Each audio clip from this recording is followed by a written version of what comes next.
all of this is nice, and all of this is great, but you have to be dedicated to keeping it.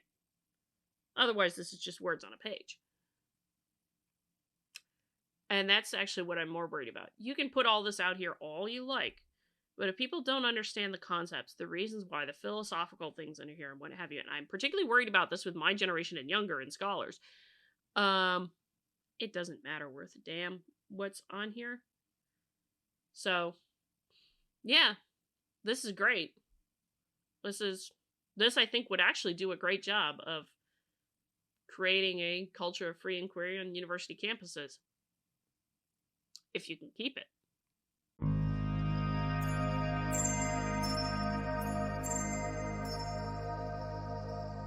I am back in some stretch after being traveling for a little bit, and something interesting came up quite recently that I thought was worthy of a look. You may have heard of the Kalven report, the Chicago principles, all those kinds of things, and over time there have been many who've defined very much what the university is supposed to be. As if you've been around on this channel long enough, philosophy basically is that science is about the pursuit of the truth, and the university is also in that vein about the pursuit of the truth, and that is where these principles come from. This is new, from Princeton University, released very recently. The Princeton Principles for a Campus Culture of Free Inquiry. And why again do we talk about these things? Well, this is where you train the next generation of scientists. And being able to freely inquire about something is actually quite important to many different scientific disciplines. So we're going to go through this. This may end up being a little bit long because of that, but I think it is worth a good look, and some thinking through, and some perhaps critiques. I have read through some of it, at least earlier today, so it should be quite interesting, actually. Princeton Principles for a Campus Culture of Free Inquiry. Introduction here. The core mission of the university and its distinctive contribution to the American Republic. Thank you for recognizing right away that the U.S. is a republic, not a democracy. Is the pursuit of truth and advancement of knowledge through scholarship and teaching. This is just more of a semantic question than anything, but does scholarship include just physical science? Not physical science, but just scientific research in general? I would presume yes, but no one's ever really clearly defined that. Anyway, this mission is sustained by freedom of inquiry, freedom of expression, and equality before laws and campus regulations. The best universities cultivate free and thoughtful minds. So you would hope, anyway. Universities are respected and supported by the public because the public trusts that they will advance free inquiry, honor intellectual merit, and respect diverse ideas that arise naturally from the pursuit of the truth. I would love to see a citation for that, but I would also hope, I think the group that put this together, I hope they recognize and are mindful of the fact that, for example, recent polls have shown that public trust and confidence in higher education has taken one heck of a nosedive in the last few years. So yeah, I wonder if that's what the authors think is the reason that public trusts higher education, or if that's what they think. Or do they know that somehow and there's just something outside it? Anyway. Many of our nation's colleges and universities are failing to maintain cultures of free and vigorous inquiry. Faculty and university leaders of these institutions should soberly evaluate and revitalize their institutional cultures. In cases where trustees or other non-faculty members engage in reform efforts, they must intervene in good faith by supporting the university's efforts to fulfill its core mission. The university should not be made into political or ideological battlegrounds. The Chicago Principles of Free Expression argued that universities should remain committed to, quote, free, robust, and uninhibited debate and deliberation, end quote. The Princeton Principles for a Campus Culture of Free Inquiry affirm this view while extending its scope. They argue that universities have a special fiduciary duty to foster freedom of thought for the benefit of societies that sustain them. Okay. the fiduciary thing. I know I've commented on this a few times, and I've seen this thought come up more and more recently, is the idea of universities have a fiduciary duty to foster freedom of thought. Why fiduciary duty? Why that language, fiduciary duty? Um, the best way to think of it is in the context of loans and retirement investment and things like that. A fiduciary in the in the sort of monetary sense, in the economic monetary sense, is legally responsible. Legally, they must do this. Legally responsible and must act only in the best interests of their clients. And so it is the highest kind of promissory there, that you must absolutely be acting with the best interest of your clients in mind. You cannot be acting in the interest of, I want to make money for myself, or for my loan agency, or for my investment firm, or things like that. No. If you're a fiduciary, you are legally obligated to act in the best interest of your clients. That's where this kind of thing of special fiduciary duty comes from. It is the highest kind of level of promise here that you must be doing this and acting this way because, in this case, freedom of thought has the greatest benefit for societies in these particular cases. And so it is the responsibility of a university, being where we train the next generation of scientists, all of this channel, all as we discuss on this channel, or just the next generation of leaders, political leaders, of judges, of justices, of all those kinds of things.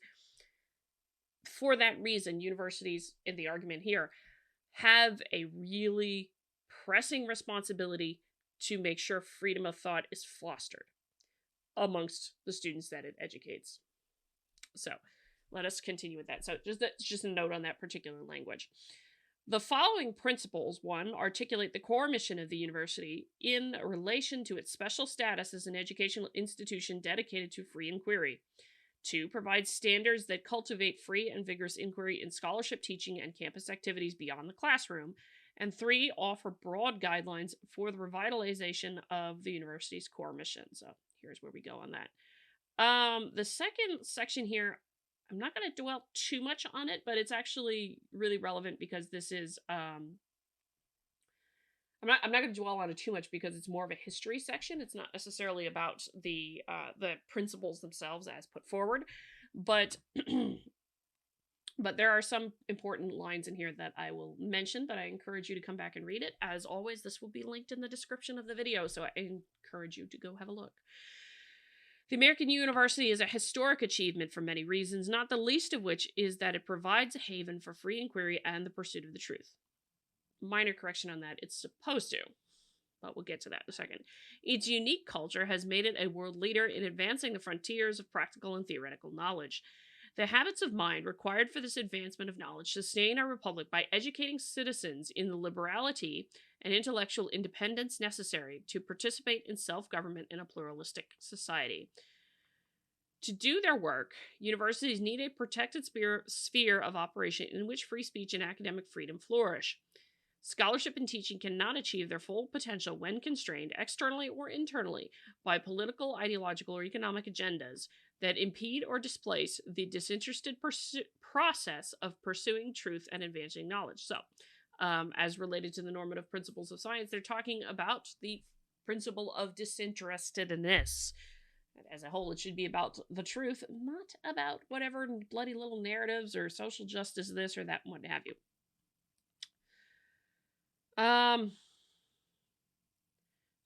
The work of cultivating an academic culture where free inquiry blooms has become more difficult in recent decades. The competing agendas of the contemporary multiversity, interesting, often eclipse the core mission. Speech codes and related policies detrimental to free inquiry have proliferated, definitely. Some members of the university community argue that robust freedom of inquiry permits speech that can harm students' well-being or hinder institutional efforts to attain particular conceptions of social justice or diversity, equity, and inclusion. In response, trustees, regents, alumni, and state legislators have become more active in university affairs, sometimes pressing for changes that stifle free inquiry despite proposing them for the sake of promoting it. In sum, the prevailing model of university self-governance is being challenged in serious ways from many sides.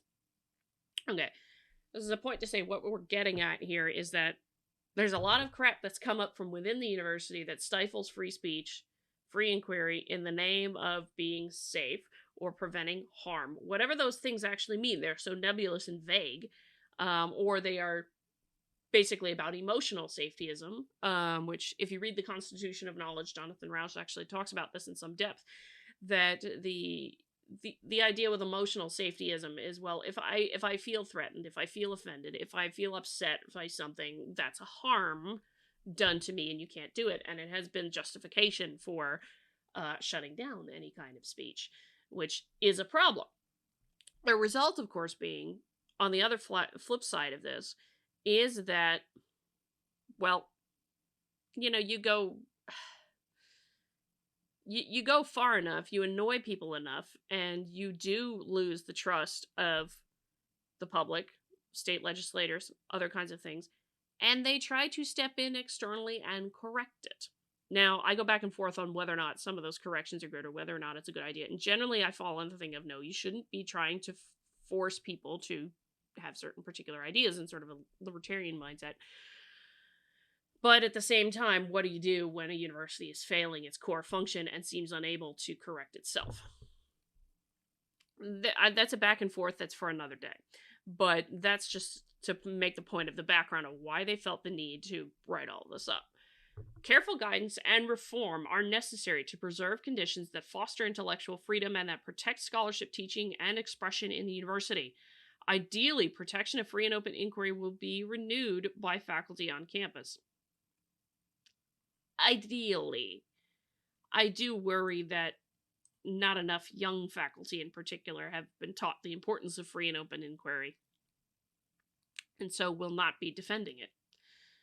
We'll get to that. Administrations and all other campus units for teaching on research, pedagogy, free speech, and academic freedom should clearly prioritize a culture of free and vigorous inquiry. Academic leaders have the privilege of explaining to all students, regents, trustees, philanthropists, accreditation agencies, and the public that a culture of free inquiry is essential to any education that aims to form free citizens and promote the growth of students. Scholarship standards for fostering campus culture, free inquiry. Okay.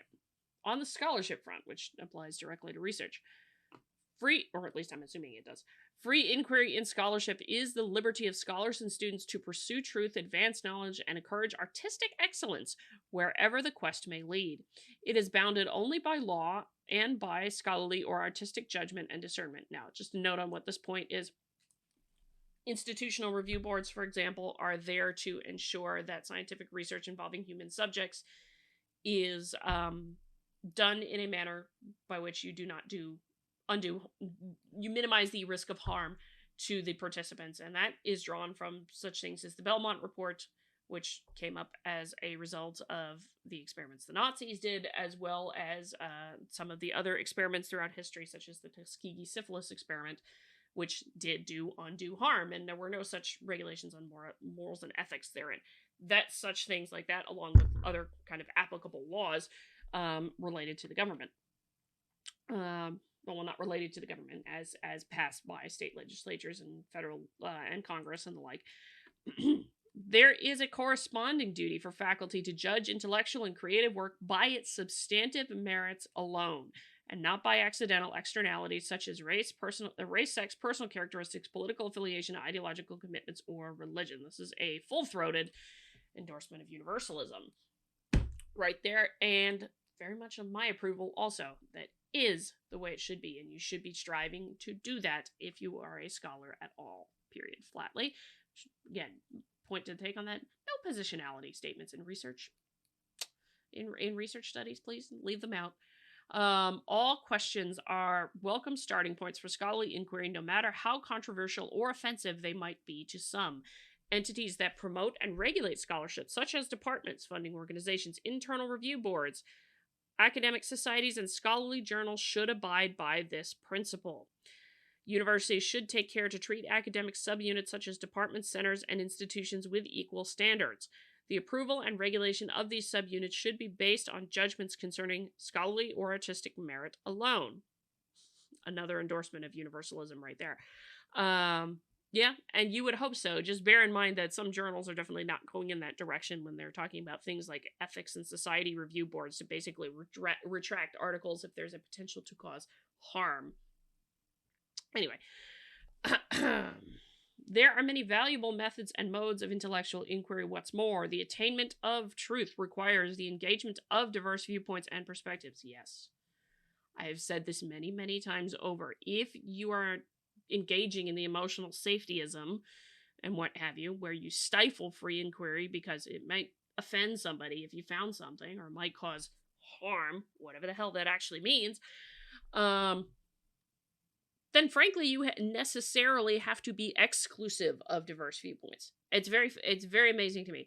In the pursuit of safety and making sure everybody's inclusive, you have to necessarily be exclusive of anything that causes some kind of harm, the way that that's done. No, that doesn't work. You must have diverse viewpoints if you want to get at the truth, because it is only with diverse viewpoints that you can find the biases of other researchers, point to them and be like, hey, no, you forgot about this thing over here, and here's why, and have the argument about it, and get to the truth. If you don't allow for diverse viewpoints because you're worried about offending somebody, well, frankly, that all goes out the window, and you are engaging in really biased work in promoting groupthink. Anyway, free inquiry germinates disagreements and debates that vitalize the campus. Accordingly, departments and institutions should strive to be intellectually pluralistic in hiring, tenure, promotion, and peer review. Work should be judged by its intellectual and creative force, its provocation of vital debate, and its potential to shed light on natural, social, and cultural phenomena. Institutions may rightly demand probative research, rigorous inquiry, and logical relationship of explanation or theory to data, but they may not demand that someone share a particular ideological, theoretical, or political commitment. That should not be allowed at all. Teaching. Individual professors should be given discretion to determine course content, with exceptions made for courses that require agreement on basic content or method.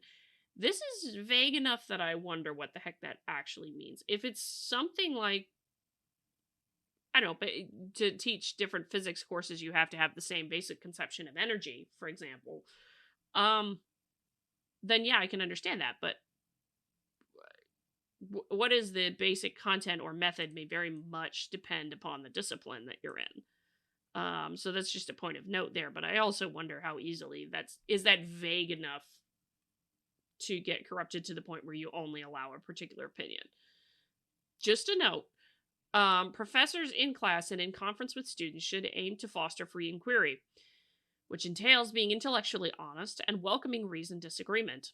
See, this is where I'm going to get right into conflict with the emotional safetyism problem, because, if you're taught you're not allowed to harm or to offend anybody, well, then you can't welcome reasoned disagreement if it offends somebody. So you gotta push back on that crap. On the emotional safetyism crap, that is. When contested questions arise, no orthodoxies or required opinions should prevail. Orthodoxy smothers the spirit of intellectual engagement and growth. All ideas relevant to the subject matter of the class must be expressible, no matter how controversial or offensive they might be to some. Professors may express their views on debated questions, but may not formally or informally require students to hold them or punish students for criticizing them or declining to embrace them. Yes. In the same vein, I don't see it here, but in the same vein, professors should defend students from having to hold views that the majority of their peers hold. Also, in other words, it helped defend against peer pressure to conform to something, but actually help them, explore and be vigorous thought. That would be the corollary to this that I would have loved to have seen here, but it didn't quite show up. But anyway, professors, not administrators or outsiders, should be granted authority to determine how to conduct their classes. They may require adherence to basic rules of civility. I'm presuming the they here is the administration of the college, but anyway. But restrictions on speech should be strictly limited to those that serve the purpose of creating conditions for free inquiry rather than selectively applied to ideas, individuals, or groups. Ideas relevant to the course, however controversial or even shocking, should not be regarded by the university as forms of harm or harassment. Evaluation of student performance by professors should be based on academic standards applied equally to all students. I hope you can flip that in the reverse with students and identify a situation where a student is just basically harassing a professor. And I say that because I think it was in the College Fix that there was a survey done recently where a super majority of students would report their professors for saying something offensive. You need to have the same kind of standard because, admittedly, I would not be surprised if some professors are getting somewhat afraid of their students because of the kinds of mobbings that have happened. I'll see Scholars Under Fire, for example. Extracurricular speech and free speech on campus. Freedom of expression outside the classroom, either by invited speakers or in communication among students and faculty, is essential to a vibrant campus culture. Extracurricular speech brings to campus a broad range of ideas beyond the formal curriculum and provides occasion for intellectual exchange and experimentation. Venues where free speech should obtain include. Is that a typo? Venues where free speech should obtain. I don't know. That sentence doesn't make sense to me. I'm going to read it as it is, though. Venues where free speech should obtain include public forums and lectures, social media, and a kaleidoscopic multitude of everyday interchanges that enliven campus life. The university has an obligation to protect all lawful speakers and to sanction those who violate the rights of others by materially disrupting speakers. The heckler's veto is a form of denying ideas and opinions to those who choose to hear them, including those who disagree with the speaker but have chosen to listen to the speech. Freedom for the expression of ideas must thrive in all domains of campus life, which, in other words, it is the responsibility of the university to make sure that a person can be heard, even if a lot of students hate it. Whether you like it or not, whomever is invited to campus by whichever person should be allowed to speak. And such an example where that should have been the case is Judge Duncan at Stanford. Should not have been subject to the harassment he was subject to. Thank goodness that dean has been thrown out. Anyway, the limits of speech in these extracurricular venues are those that generally apply in free speech jurisprudence, including genuine threats, deliberate incitement to imminent violence, constitutionally defined obscenity, copyright violations, bribery, plagiarism, fraud, libel, and slander, and violations of privacy or confidentiality. In other words, it's things already coded in law. In addition, institutions may enforce traditional time, place, and manner rules to ensure that speech does not interfere with necessary university functions. It's a compliment to the note about the heckler's veto here, in that what they have to enforce is also the thing of, like, a protest can't disrupt other students going to class, for example. A protest can't disrupt other things going on campus. The speaking of an event cannot disrupt other things going on campus. They have to abide by all that, according to the arguments here, to which I, for the most part, agree. As young adults who are learning to practice the virtues necessary for self-government, students should be free to form independent student groups or associations uninhibited by administrative interference. University funding and policies conditioning official recognition of student groups should be applied in a viewpoint-neutral manner. Anti-discrimination principles must not be used in ways that require religious, political, or other types of groups for whom shared beliefs play a constitutive role to admit to membership or leadership people who oppose beliefs that define those groups. Okay.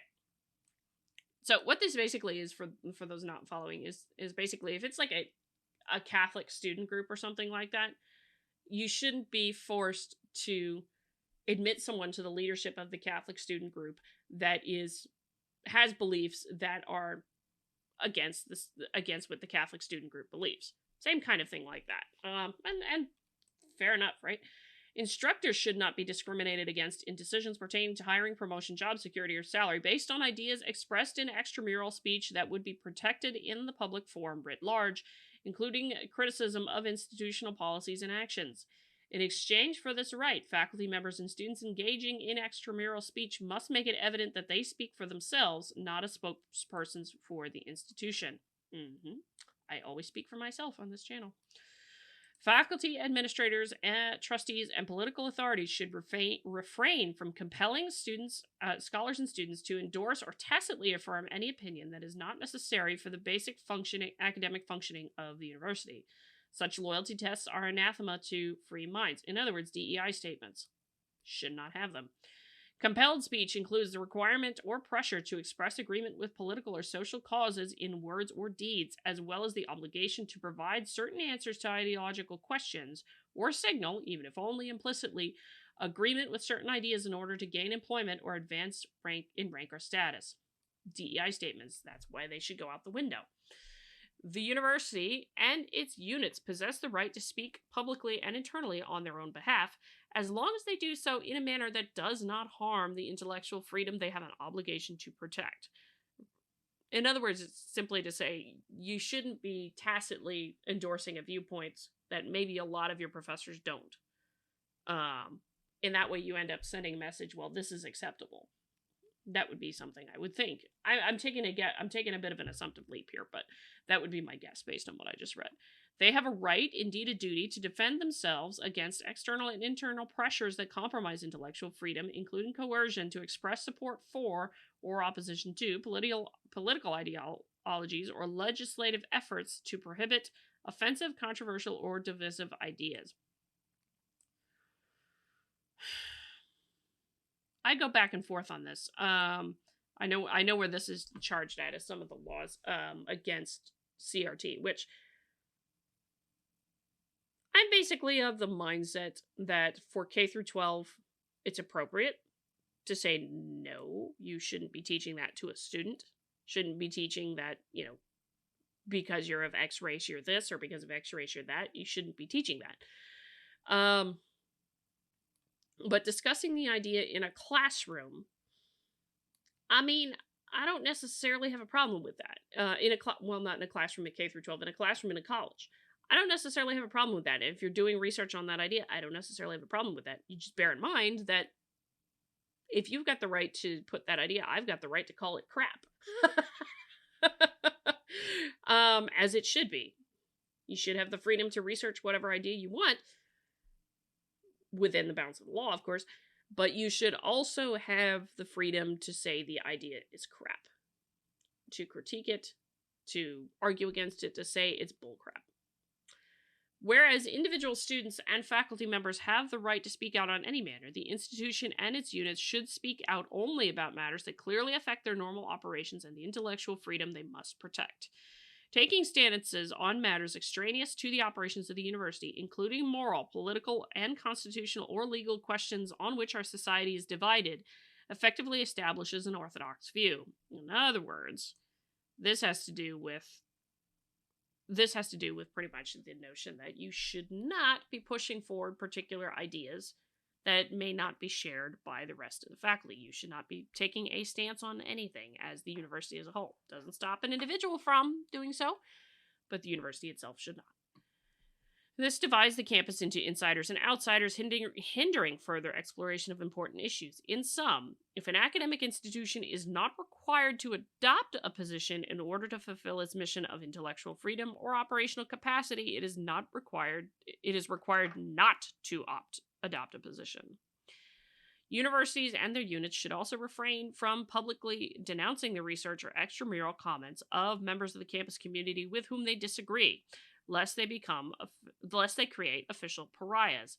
Members of the campus community in their individual capacities may publicly critique each other's positions so long as they make it clear that they speak for themselves. Administrators should seek to allocate resources to promote intellectual diversity and a climate conducive for free and vigorous inquiry within departments and across campus. Okay. This final thing here is the last bit. Guidelines for efforts to revitalize a culture of free inquiry. Here we go. The standing model of university governance has been called into question by those who are not convinced that administrators and faculty have been fulfilling their duty to create a culture of free and vigorous inquiry. That goes back to, what is public perception and why, but anyway. Consequently, state legislatures, trustees, regents, alumni groups, donors, and students have begun to play or demand larger roles in university governance. In some cases, this may be justified, but in every case, such efforts should be guided by the goal of revitalizing free and vigorous inquiry, informed by knowledge and appreciation of the conditions under which scholarship is best undertaken, students best educated, and campus life most vibrantly lived. That's interesting, because of course they decried it earlier, and I'm gonna say, you gotta, if you're having a bunch of faculty going in one direction and it pisses off enough folks in the state legislature and what have you, it's not a surprise to see they would try and play a role. But this is sort of walking the line a little bit. If it's state legislature trying to stifle speech on campus and free inquiry on campus, yeah, then I can understand the hesitation there is very justified. But if a university can't correct itself, and the faculty can't correct itself, then there's the question of how much and to what degree should state legislators get involved? And of course, do you just make new institutions that actually do this job better? So that's some interesting questions to get into that's raised by that particular statement. Any influence exerted by non-faculty entities must be motivated by the desire to protect and secure free inquiry, not to achieve a partisan goal. To justify increased influence, it must, well, thank you, you're getting into that for me. It must first be determined by clear and convincing evidence that faculty members and administrators are not adequately fulfilling their responsibilities. It would be ideal if efforts to revitalize free and vigorous inquiry would be led by faculty themselves, as faculty must bear the day-to-day responsibility for ensuring that this culture flourishes. Faculty might form committees dedicated to understanding and strengthening the culture of free inquiry on campus and educate students in the importance of the university this core university mission. That latter part they should be doing anyway. It's something that has been dropped, and I've been critical of it for STEM scientists, for social scientists, and what have you. Have you actually been doing your job of training students to understand why free speech, free inquiry, diversity of thought is an important thing, particularly with respect to our liberal society and for the science world out there as related to scientific research and scholarship? Anyway, preparing matriculating students through non-coercive sessions and distributing materials elaborating the rights and obligations of cultivating free inquiry is one example of such an effort. The right to freedom of speech necessarily includes the right to criticize and reject belief in a right to free speech. I mean, that's fair, and to disagree about its proper limits. Administrators could help in this effort by speaking publicly about the university's obligation to create conditions for excellent scholarship and teaching. They should also ensure that campus bodies adjudicating disciplinary cases are knowledgeable about academic freedom and due process, and that they are sufficiently independent of the executive and legislative bodies and functions of the institution. A cardinal principle of justice, not social justice, mind you, also applicable to campus life, holds that knowledgeable judges should be independent of prosecutors and legislators. If there is clear and convincing evidence that faculty members and administrators are not adequately fulfilling their responsibilities to foster and defend a culture of free inquiry on campus, other agents, including regents, trustees, students, and alumni groups in the wider campus network may and indeed should become involved. Such entities should take care not to dictate or prohibit any idea or argument, but to promote a culture of free inquiry in opposition to all policies and actions that directly or indirectly discourage robust discourse. Trustees and regents should also oppose and resist government mandates that would harm the honest pursuit of the truth and the cultivation of free inquiry, such as bans on disfavored topics and subjects. Government interventions should be a last resort, but governments, along with trustees and regents, may legitimately prohibit speech codes and related policies that inhibit or punish speech protected by free speech jurisprudence and academic freedom. In addition, government and private donors may fund programs devoted to fields of inquiry that they think would enhance intellectual diversity and therefore contribute to the vigor of inquiry on campus. provided they specify and justify intellectual or pedagogical reasons for the effort. Such efforts add to free inquiry rather than limiting it. In conclusion here, institutional and faculty self-governance presuppose adherence to and dedication to the work of fostering free and vigorous inquiry. This work is the basis of the trust reposed in the modern American university. The principles set forth herein provide a blueprint for efforts to restore reciprocal rights and duties that constitute the foundation of this trust. So that last line does make me think that they know that that recently, in the last couple of years, the public trust and confidence in universities has taken a hit. Overall, I think this is actually really, really good. In here, and these are all listed again. You can go see it in the references. I have description of the video. I've included a link to this, but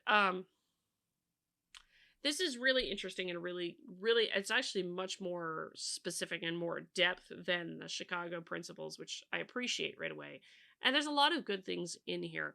Again, I think there should be some corollaries with respect to the students also and how they treat and respond to professors. Whether or not you can do that, of course, you can't be coercive about it necessarily, with the exception of things that fall, under the domain of law, and laws should be enforced properly. This is all nice and well and good, and seeing these statements are all well and good, and seeing things like the Chicago principles being adopted across the country and things like that are all well and good. But there's two thoughts that come to mind that I wonder if they undermine the whole thing. In that we may share the same dictionary, or rather the same vocabulary, but not the same dictionary. Words and things here don't necessarily mean the same thing to different people.